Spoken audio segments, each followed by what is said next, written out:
Hi everyone. ఈరోజు జరిగిన యోగా ట్రైనింగ్లో నేను కూడా క్లాస్ చెప్పాను.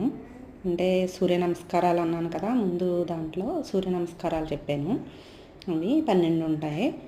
ఓం మిత్రాయ నమః, ఓం రవయే నమః, ఓం సూర్యాయ నమః, ఓం భానవే నమః, ఖగాయ నమః, ఓం పూష్ణే నమః, ఓం హిరణ్య గర్భాయ నమః, ఓం మరీచయే నమః, ఓం ఆదిత్యాయ నమః, ఓం సవిత్రే నమః, ఓం అర్కాయ నమః, ఓం భాస్కరాయ నమః.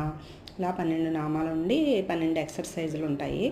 మన బాడీ మొత్తం వంగుతుందన్నమాట ఈ సూర్య నమస్కారాలు చేస్తే. చాలా హెల్త్ బెనిఫిట్ అయితే చాలా ఉంది. అలాగే లాస్ట్లో మృత్యుంజయ మంత్రం కూడా చెప్పుకున్నాం. ఓం త్రయంబకం యజామహే సుగంధిం పుష్టివర్ధనం ఉర్వారుకమివ బంధనాన్ మృత్యోర్ముక్షీయమామృతాత్ అని. ఇవాళ జరిగిన ట్రైనింగ్ ఇది. చాలా బాగా హెల్త్కి చాలామంది వస్తున్నారు, జనం కూడా బాగా జరుగుతుంది రోజును.